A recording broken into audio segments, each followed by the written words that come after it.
Бұрында бір қазақтарда сөз болатын. Естігенімді айтайын ба, көргенімді айтайын ба деген. Сол сияқты бірнеше исламның хақтығына, Алланың жіберген кітабының хақтығына, пайғамбарымыз саллаллаху алейхи уассаламның хақтығына көптеген өмірдің өзінде дәлелдер кездесіп жатады. Мәселен, Таразға жақын барған кезімізде бір жігіт қайтыс болды. Ол жігіт мына заправкада жұмыс істейді екен. Жаңағы бензин, жанармай тасымалдайтын жерде жұмыс істейді екен. Соны артып беріп жатқанда бір нәрседен от шығып кетіп, жаңағы жерде өрт болады да. Бала жанармай таситын машинаның үстінде тұрған екен, соның үстінде тұрып өртенеді. Содан 90% денесі жанып кетеді, 5 уақыт намаз оқитын бала еді. Және біз ол жігітпен бірге Дарын екеуміз қажылықта үшеуміз бірге болғанбыз. Соны қажылықта жүрген кезде де әлі есіме келеді. Өте ықыласпен орындап, және өкпесіне суық тиіп қалып, сол өкпесінің суық тиіп қалғанына қарамай ентігіп жүріп қажылық өтеп шыққан еді. Осы ақтері көктері болып. Содан түн мезгілдерінде де қонақ үйде отырған кезде басқалар ұйқысы келіп отырғанда ол уағыз айтыңызшы, хақтан айтыңызшы, тура дінді айтыңызшы деп Дарынға маза бермей уағыз айтқызып сөйтіп жүрген жігіт еді. Содан қажылықтан келгеннен кейін бір аптаның ішінде 10 күннің ішінде жаңағыдай жағдайға душар болған. Сөйтіп 90% денесі жанып, бүкіл денесі өртеніп кеткен, сөйлейтін, тек қана аузының маңайы, ішкі дүниесі өртенбеген да енді. 3 күн бойы жаңағы бауырымыз қиналып жатқан, сонда тек қана Алланы зікір етіп жатқан. Ми істемеген ғой енді. Жүрегіне сіңіп кеткен да. Сонда ең соңғы сөз ла иляха иллаллах, ла хаула ва ла куввата илля биллахи деп жүріп кеткен 3 күннен кейін. Алла субхана тағала сондай нәрсені де көрсетті. Тағы бір бауырымыз болды. Дарынмен бірге о кісіні де танитын едік. Ол да өте қатты ауру болды, науқас болды, туберкулез болды, қиналды, ішкі дүниесінің бәрі шіріп кетті. Ол да төсек тартып жатты. Ешқандай мал дүниесі қалған жоқ, бірақ сонда да альхамдулилля деп біз больницаға зиярат етіп барғанда, Аллаға сан шүкір мақтаулар болсын деп қарап жатпай, сол сөйлей алмайды, өкпесі шіріп кетіп жатып, қасындағыларға насихат айтып жатқан жігіт еді. О да ең соңғы сөз ла иляха иллаллах болып қайтыс болыпты да. Қасындағылар естіген екен.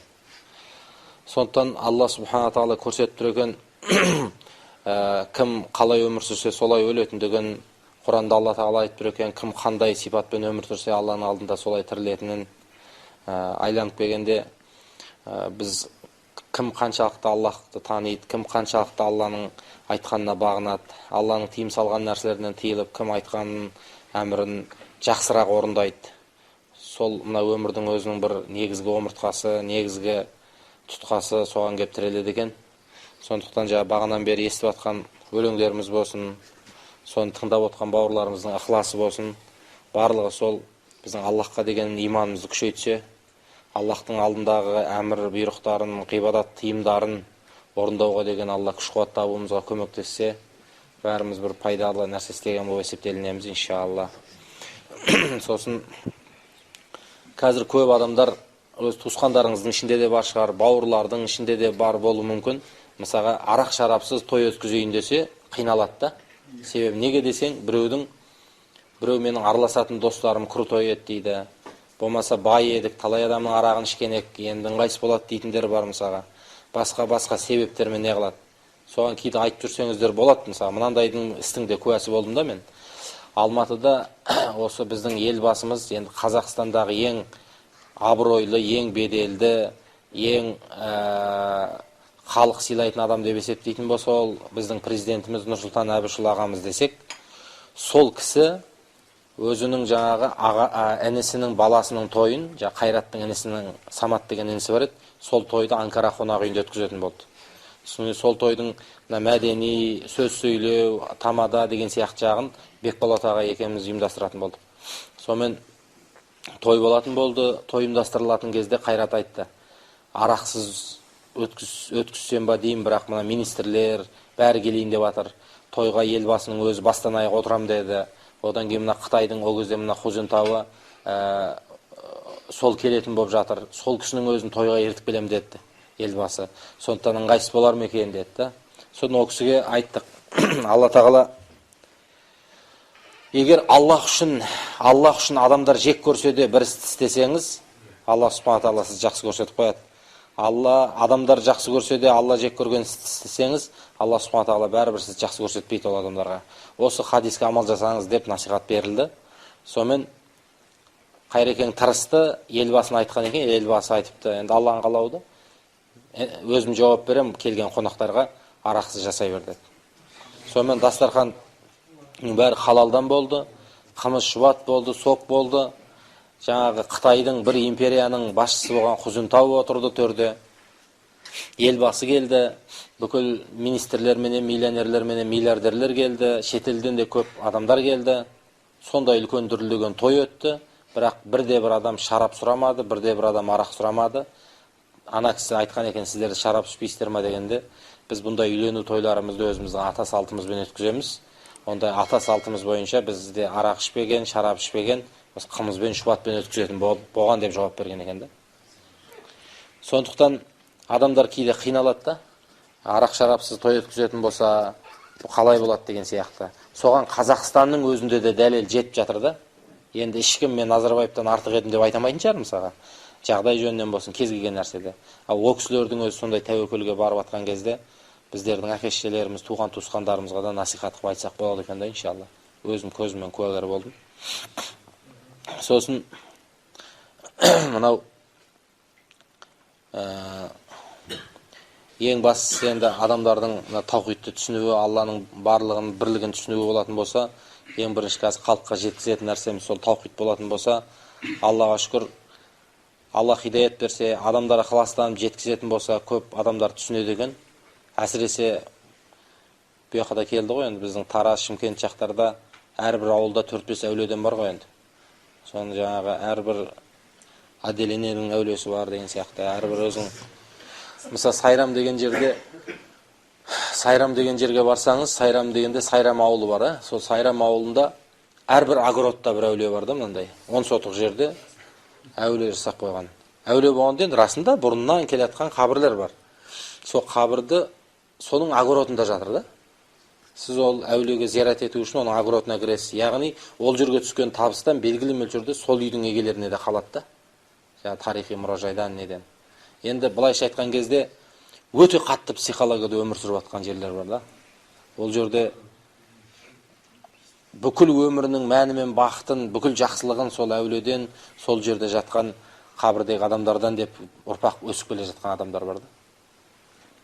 Сондықтан қазіргі кезде расында Қазақстанның жерінде Алланың бар дейді, Алланы танитындар бар, бірақ ширк мәселесі әжептәуір деңгейде тұр. Сондықтан иншалла Алла бәрімізге хикмет берсін.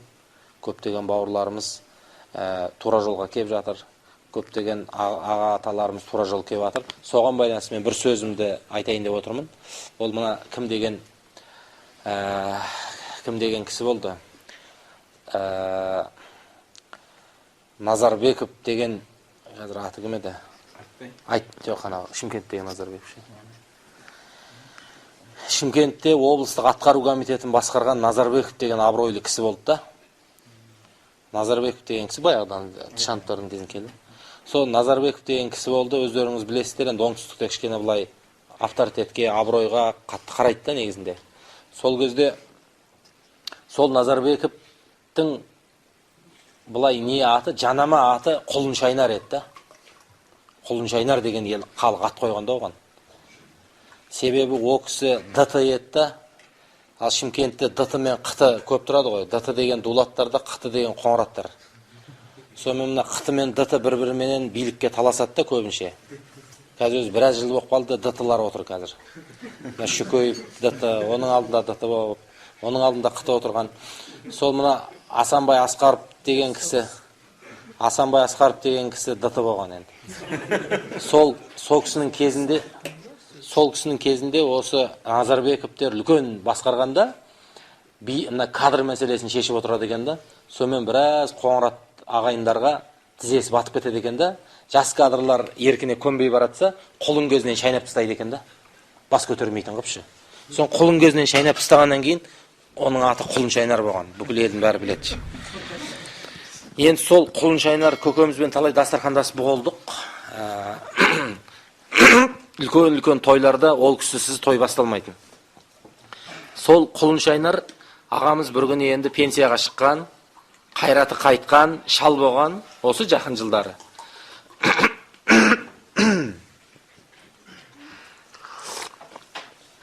Сол кісі тойда сөйлеп тұрған кезінде ол кісіге келіп айтты, бір қоңыраттың жас жігіті шығып сөзін сөйлеп бола бергенде қолына микрофон жұлып алады ғой. Сөйтеді де айтады: "Ей аға," дейді, "сенің атың Құлыншайнар еді," дейді. "Сен бізге не көрсетпедің," дейді да.